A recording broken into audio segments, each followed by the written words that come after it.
Hi, it's Becky Scarcello of the Debrief. Seth and I are on vacation this week, but we wanted to let you know we have a mobile app where you can listen to all kinds of bonus content.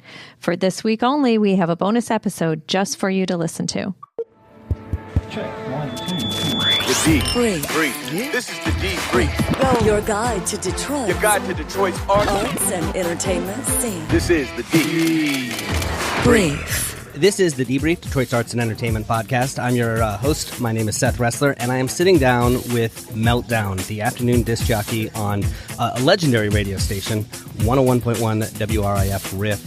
Meltdown, thanks so much for sitting down and talking to me. Problem. I really appreciate it. We're in Northville, too. We're in a little coffee shop here. This place is great. Yeah, well, Northville is like one of these really cool places, you know, in the city. And it's funny because, like, I told you about Plymouth and whatnot. And last night, my wife and I went to this German restaurant. It's at 6 and John R. Now, that's a pretty scary neighborhood. Yeah. But this restaurant's been around since 1933. It's called the Dakota Inn. It's an authentic German restaurant. So there's all these little hidden places in Detroit. I mean, obviously, you can go anywhere in Northville, and it's pretty nice. So I love the skeletons that they've got out everywhere here for Halloween. Yeah, when you text you're like, where do you want to go? I'm like, well, let's go to Northville. It's kind of cool this time of year. So it's a cool place. That's awesome. Yeah. Well, look, I want to talk to you about a number of things. Sure. But first and foremost, I want to offer my condolences because I know a longtime colleague of yours just passed away. Mm-hmm. That's Mike Clark, who was on the Drew and Mike morning show that was just a stalwart over the Riff for a long time. Can you tell me a little bit about Mike and about your memories of him? Yeah, well, it's I worked with him for 17 years, and through some of those years I did overnight, so I would see him on a frequent basis. And then when I did 7 to midnight and stuff, I wouldn't see him that much because obviously our hours were changed. But when I got back to doing afternoon drive, I would see him a lot because those guys work so hard that sometimes they wouldn't leave the station until 2 or 3 in the afternoon. Now, I'm not talking about sometimes like once every like 4 times a week. I mean, seriously. I've worked with a lot of morning show teams over the years, and the ones that are really good at what they do and are really successful are the ones that work. I mean, it is a lot about show prep, right? And are there till late in the afternoon. So yeah, and Mike was one of these kind of guys, and I'm not going to say I knew him the best, obviously.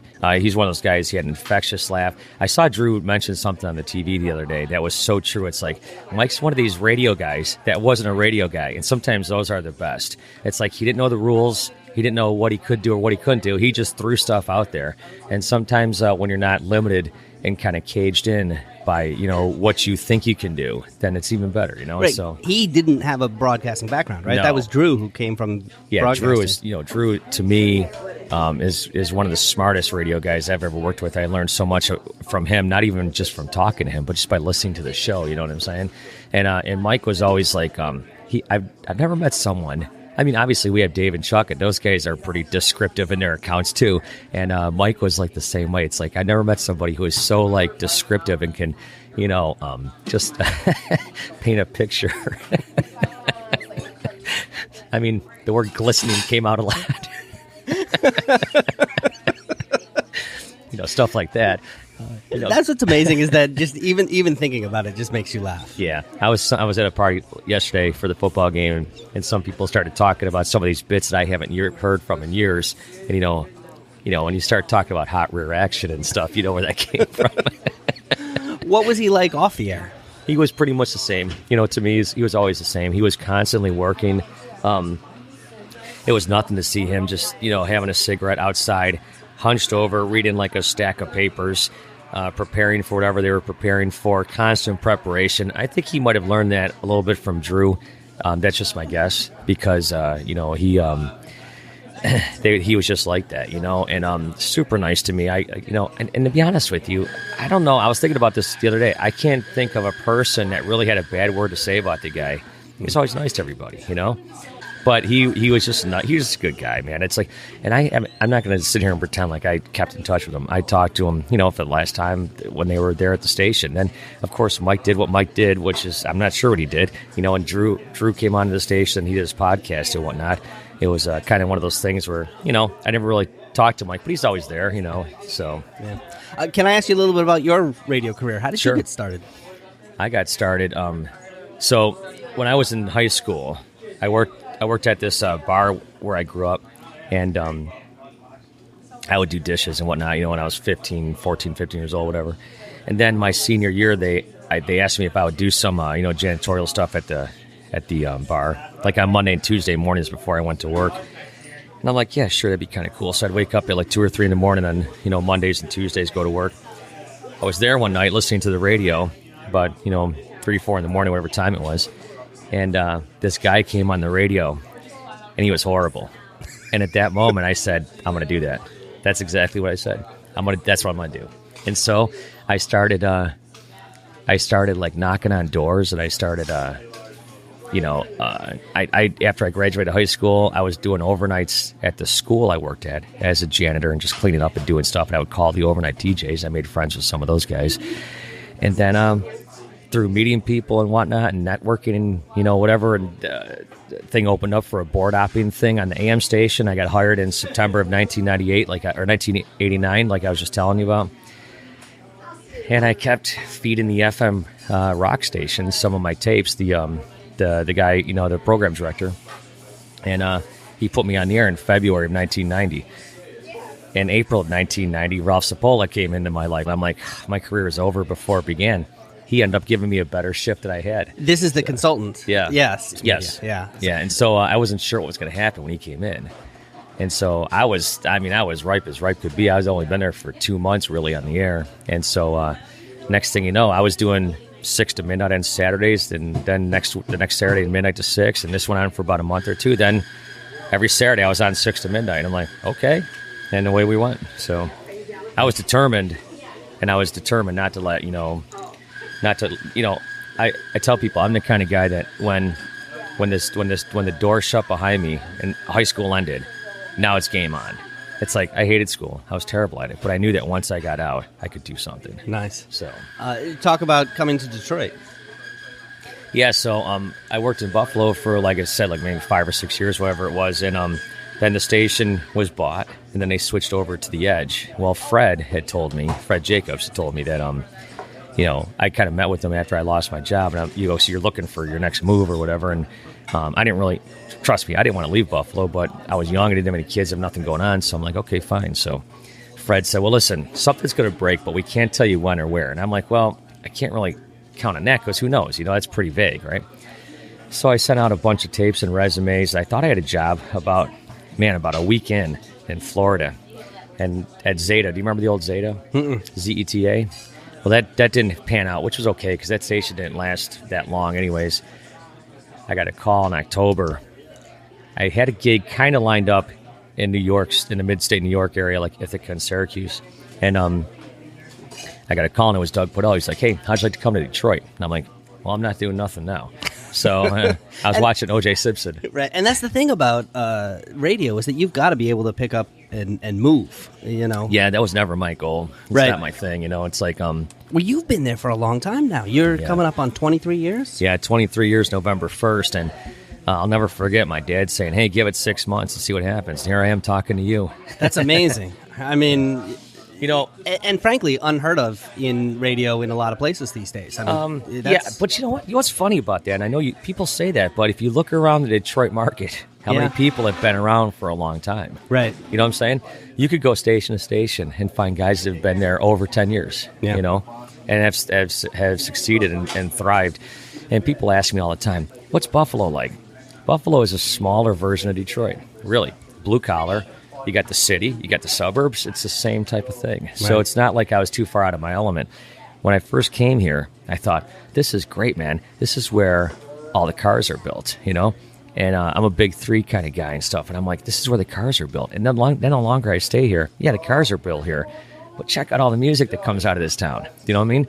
It's like when I got here, it was Alice Cooper and Seeger and Nugent and Motown, that kind of stuff. And since I've been here, Eminem and Jack White and Kid Rock, and the list just goes on and on and on. This is an amazing music city. I mean, it is. It's and the bands I talk to off the mic, they tell me all the time that they circle Detroit. It's one of the cities that they want to come to, because they know it's going to be a good show. I mean, I can't, I think Rob Zombie recorded his live stuff here. Godsmack recorded an entire live record here. It's like they come here because they know that, these are the salt of the earth people, Right. So you wind up talking to a lot of these bands when they come through. You've got a podcast where you, and by the way, people should go check it out. Where can they find it? Well, that's the thing. It's like in the middle of transition. But it's called Radio Chatter, but it's going to be called, Talkin' Rock with Meltdown, and hopefully that'll debut this week, not too long after this airs. And I've already got some interviews in the can. I just talked to Carl Palmer, who's a legendary drummer from Emerson, Lake and Palmer. I've got some other ones in the can too. And, but like I was telling you before we started, Radio Chatter was kind of like my thing where I could talk to anybody, but it's kind of morphed into this rock podcast. So that's what it's going to be, talking rock. So, do you have a favorite moment from any of your interviews? Man, that's always tough. I always tell people, like, the classic rock guys, the guys that have been around a long time, are really easy to talk to. And I'll tell you, and it's funny because I had David Coverdale on this year, and he is so great to talk to. And so I'm interviewing his guitar player, Joel, a month ago. And I go, it's got to be great to work with Dave. I mean, this guy has had all the women. He's got all the money. He doesn't care anymore. And he just spits out stuff like he doesn't care. I can just imagine him sitting there drinking his red wine, talking to me. You ask him something, he starts going off on stories about everybody, Alice Cooper, Nugent, Sammy Hagar, Gene Simmons. Those kind of guys are so much fun to talk to because they've heard it all. You're not going to surprise them with a question. And sometimes it's like I'll talk to some of these younger guys or some of these younger bands. And by younger, I mean 10 or 15 years even. And it's like, oh, did I just overstep my bounds? I don't know. Right. I don't know. They're not talking. I don't know what's going on here. And then they start talking, whatever. But, but to me, it's like sometimes the classic rock guys are just so much easier to talk to just because and plus you know a lot about them. Because, in an interview, you're talking to sometimes a person you've never met before, and you're being asked to carry on a conversation with them, And so that could be difficult. People don't realize that, especially when you first meet them. Yeah, no, it is really hard, and you sometimes you do like a little pre-interview and try to figure out what kind of questions you're going to ask. You know what's funny about that? I try not to talk to the people I'm interviewing at all because sometimes you get some of the best stuff because when you put that red light fever comes out, you know what I'm talking about? It's like, oh, they don't want to talk, And so, like, I just did an interview the other day, and it's like the guy called, and I'm rolling. I always tell him, I go, hey, I'm rolling. Right. But, yeah, I've never done the pre-interview thing, but I know what you're talking about, and I know they do that, like, on the late-night TV shows and whatnot. So, but I like to kind of get right at it, personally, You were telling me before we started taping here that you're listening to a lot of vinyl lately, that you've become a vinyl fan. Yeah. I like it. It kind of reminds me of being a kid again. It's like you just throw the record on, and like I was telling you, it's like once you drop that needle, it's kind of a commitment. It's like you're on. It's like, and there are records I've listened to, and I'm like, yeah, it just isn't moving me. And then there are some that I've never even listened to before, and I'm like, wow, where was this? This is great. I love it. And it's like 20 years old, 30 years old. So what makes it onto Meltdown's list of favorite albums of all time? Oh, man. Favorite albums. I don't know, man. That's a tough one. I mean, because it changes all the time. But, I mean, look, when I was a kid, there are two moments in my life that I remember distinctly changing it. One was hearing that guy on the radio that was so bad. And he inspired me. And I always tell people, I hope I don't inspire people like him to other people. And then the time when I was 12 years old and I heard Crazy Train on the radio, because that changed my life. It's like, oh, this is great. What else is there, Right.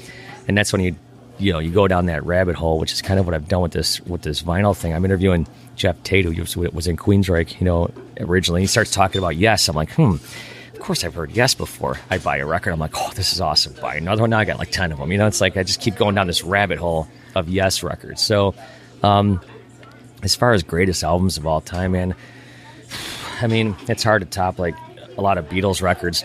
I'll tell you this much. The greatest second side of any album is Abbey Road. That's just a given. Nice. So, but yeah, it's the Beatles stuff I really like. And I don't know, there's just so many of them. I still have the first Metallica record I ever bought, which was the first album I ever bought in my life, Ride the Lightning. And I still have that original copy, stuff like that. That's a lot less embarrassing than the first... What was yours? Well, the first cassette was New Kids on the Block. The first CD was Milli Vanilli. You're younger than I am, aren't you? A little bit. I would hope so anyways with those kind of picks.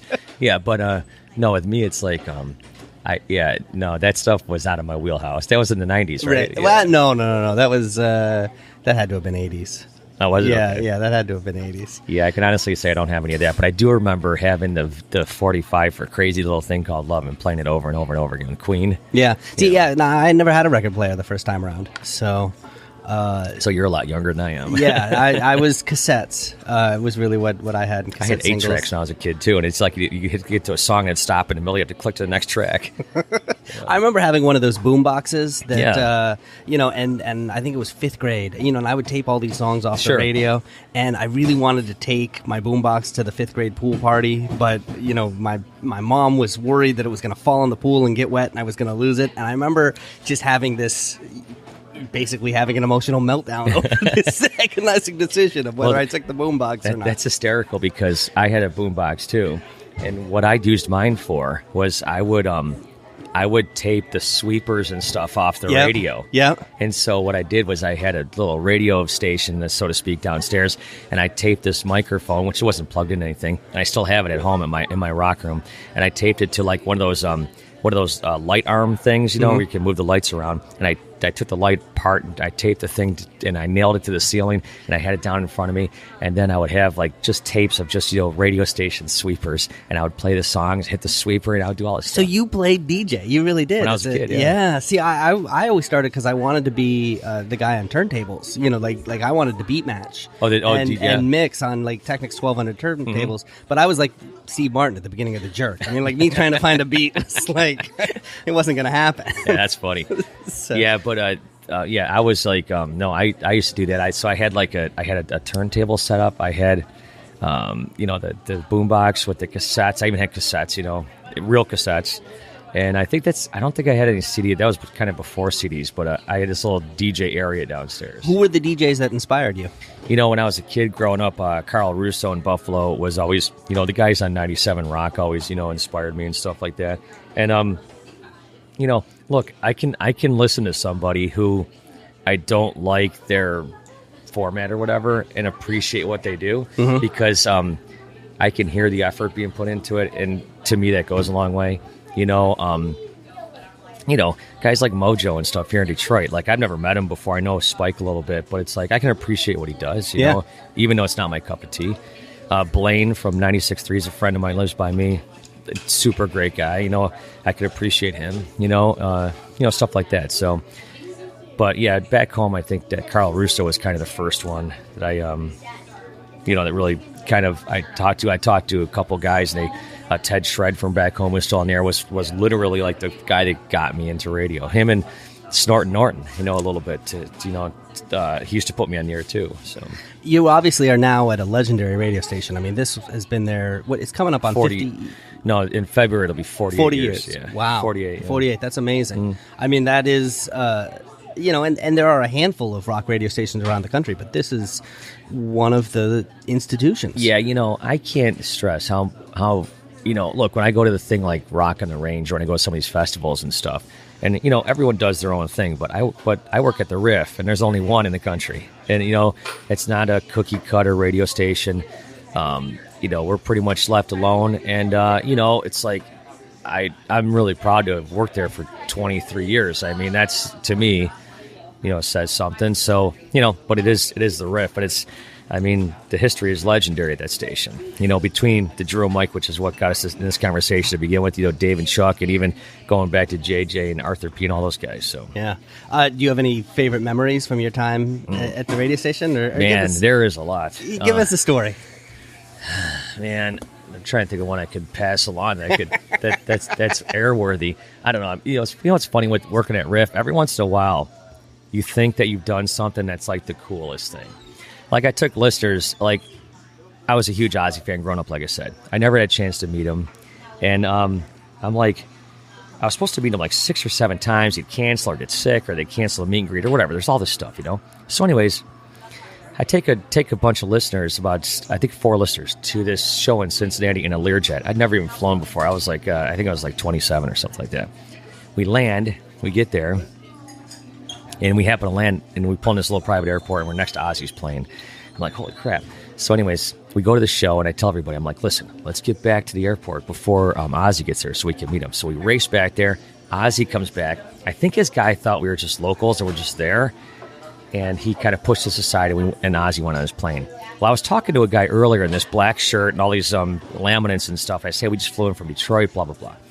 That guy turns out now to have his pilot's outfit on. He's got his pilot. he went back and told Ozzy they flew in from Detroit to see the show. I guess Ozzy said, well, we better go say hi to him. So we're all on the plane getting ready to leave, and I look out the window, and Ozzy's walking back towards the plane. So we all got to meet him and stuff, and to me that was really cool. But then it's like, man, it's like, what could be cooler than doing that or doing this or whatever? Next thing you know, I'm on stage in front of 40,000 people introducing Mixmaster Mike before Metallica last year. It's like, what could be better than that? And then this year, something crazy happens. It's just like, you never know what's going to happen. That's amazing. You don't sound like you've gotten jaded at all. No. Yeah. And then, You're still a fan. Yeah. This year, it's funny. Like, I'm going to just do a normal interview with Ivan Moody from Five Finger Death Punch. Just a normal interview. I don't know if you know where this is going. His guy comes to us at 5:15 or 5:30, says, I can't find him, whatever. And all of a sudden he looks at his text message. He goes, Ivan wants to do this on the lawn. I'm like, does he realize that the doors are open? So I interviewed Ivan Moody from Five Finger Death Punch on the lawn in front of about 300 people, like all around us. It was really cool. And the interview only lasted like literally 5 minutes because the band took the stage. The interview was great. He was talkative. He gave me some great stuff. And the fans loved it, and it was like it couldn't have gone better. Awesome. So then you always wonder what's next. You know? That's awesome. So there you go. Meltdown, I appreciate you taking the time, and thanks for meeting me. Thanks for bringing me out to Northville, because I'm going to walk around and check out these skeletons. I'm excited about it. What do they do on Halloween here? Well, like I said, they close the streets out and stuff, but it's super cool. It's great for the kids. And, at 6 o'clock, the whistle goes off on the fire department, and the streets are closed, and some of the houses, like we were talking about off the air, it's like, man, they go nuts with Halloween. Awesome. There was this one house. I don't think they do this anymore, but they would do these 15-minute like plays. And I remember one year it was the Ed Sullivan show, and they had all these people. It was fantastic. You're like, really? It's outdoors. It's But really, in all seriousness, thanks for bringing me on to talk about Mike. Mike was a great guy, and just a true radio guy. And it was I worked with him for 17 years, and Drew and Mike always treated me well. I don't have a bad thing to say about him. Never did. Like I said, two guys I learned from. I enjoyed being around them, and they were just, good people. Still are, so. Well, thanks I really appreciate you taking the time to... Yeah, you're welcome. Thank you for share having your memories. People can hear you, of course, every afternoon, 3 to 7 on 101.1 RIF, and the podcast as well, which is about to get renamed. Yeah, it's about to morph a little bit, but we'll still be around somewhere. It'll be on my page at WRIF.com/meltdown. And we'll post the link when we get it. Okay, thank you. Thanks again. The D Brief. Your guide to Detroit's arts and entertainment scene.